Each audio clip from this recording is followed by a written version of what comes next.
সুপ্রিয় দর্শক আসসালামু আলাইকুম। নিউজ 24 মিডিয়ার রাতের সংবাদে আপনাদের স্বাগতম। প্রথমে জানিয়ে দিব একটি আপডেট, চাঞ্চল্যকর সংবাদ থাকছে বিস্তারিত।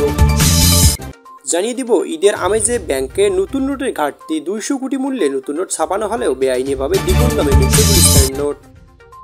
চরম বিশৃঙ্খলায় বাড়ে কোরবানির ঈদ, জনগণের দুর্ভোগ দেখার কেউ নেই, অবৈধ সরকার দায় নিচ্ছে না।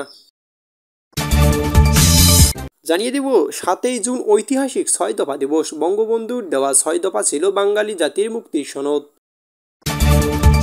এবং সর্বশেষ জানিয়ে দেব 6 দফা ও মুক্তিযুদ্ধের চেতনায় ভেসে যাবে সব ষড়যন্ত্র, থাকছে বিস্তারিত প্রতিবেদনে।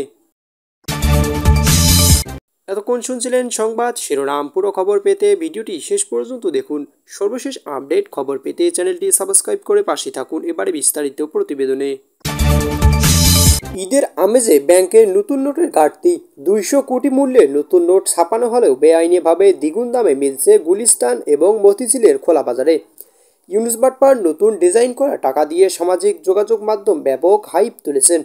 200 কোটি টাকা পরিমাণের নতুন নোট গ্রাহকরা বেঁধে দেওয়ার নির্দিষ্ট ব্যাংকগুলো থেকে তুলতে পারবে না বলা হলেও ব্যাংকে গিয়ে নতুন নোটের কোনো হদিস মিলছে না।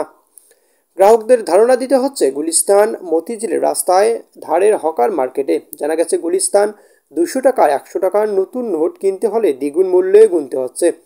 50 টাকা 100টি নোটের 1000-এর বেশি এবং 1000 টাকার নোটে দিতে হচ্ছে 6 টাকার বেশি। যদিও মতিঝিলে গুলিস্তানের তুলনায় কিছু কম মূল্য দিয়ে পাওয়া যাচ্ছে এসব নোট। গত ঈদের নতুন নোট না ছাড়লেও এবারে ঈদের নতুন নোট সরবরাহের কথা বলে সরকার, কিন্তু ব্যাংকের নোট না পেয়ে ফুটপাতের দোকানে ধর্ণা দেওয়া ক্রেতাদের সাথে রীতিমতো প্রতারণা করল ইউনুসগং। জনগণের প্রতিবাদ করার ভাষা নেই। আগামীকাল ঈদ, শিশুরা নতুন কসকসের নোট না পেলে মলিন মুখেই ঈদ কাটাতে হবে। তাই উপায় অন্তর না পেয়ে জনসাধারণ গুলিস্তান মতিঝিল থেকেই অতিরিক্ত দামে সব নতুন নোট কিনছেন। চরম বিশৃঙ্খলা এবারে কোরবানির ঈদ, জনগণের দুর্ভোগ দেখার কেউ নেই, অবৈধ সরকার দায় নিচ্ছে না। কোরবানির ঈদ মানেই আনন্দ, শান্তি এবং সহানুভূতির এক মহা উৎসব, অথচ এবারে ঈদ ঘিরে দেশের চিত্র একদম ভিন্ন। রাজধানী থেকে গ্রাম সর্বত্র চলছে চরম বিশৃঙ্খলা, ভোগান্তির আর অনিরাপত্তা। কোথাও কোথাও শৃঙ্খলা নেই কোনো তদারকি বা কার্যকর পদক্ষেপ। দুর্ভোগে ভরা এই ঈদের জন্য কেউ দায় নিচ্ছে না। ডক্টর মোহাম্মদ ইউনুসের নেতৃত্বাধীন অনির্বাচিত সরকার এবং এর দায় এড়িয়ে যাচ্ছে। দূরপাল্লায় যাত্রীরা ছিনতাই আতঙ্কের ঘর ছাড়ছেন। মহাসড়কে যানজটে মানুষ ঘন্টার পর ঘন্টা আটকে থাকছে। বাসের টিকিটের দাম নিয়ন্ত্রণের বাইরে, অভিযোগ করেও মিলছে না কোনো সহায়তা।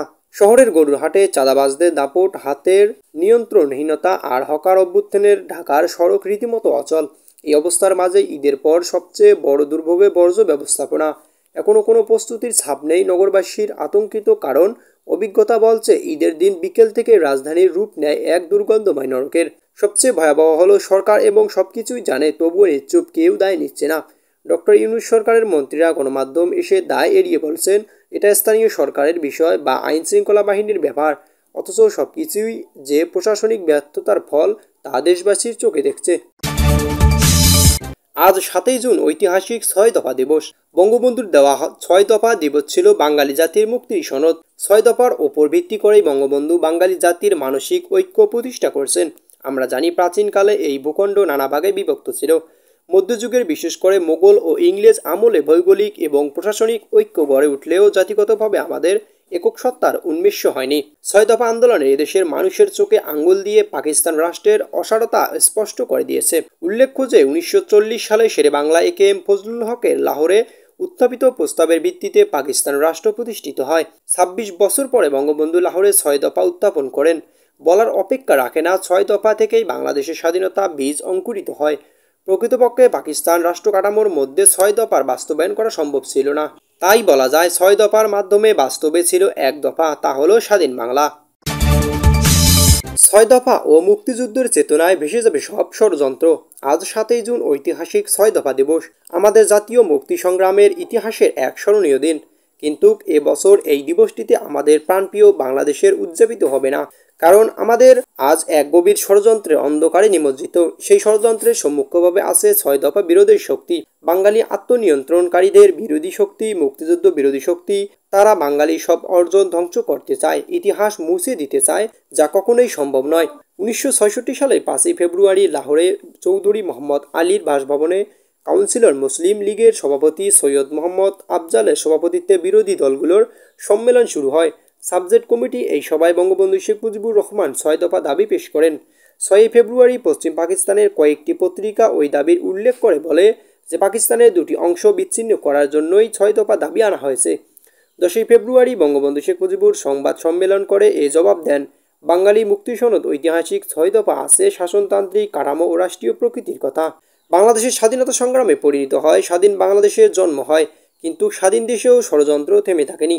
জাতির জনককে সপরিবারে হত্যা করা হয়, জেলখানায় জাতীয় 4 নেতাকে হত্যা করা হয়, সারা দেশের আওয়ামী লীগ নেতাকর্মীদের হত্যা করা হয়। 30 লাখ শহীদের রক্তের বিনিময়ে অর্জিত স্বাধীন মর্যাদা রক্ষায় জীবন বাজি রেখে এগিয়ে এসেছে ষড়যন্ত্রের সব জাল ছিন্ন করে আবারও বাঙালির মাথা উঁচু করে দাঁড়াবে।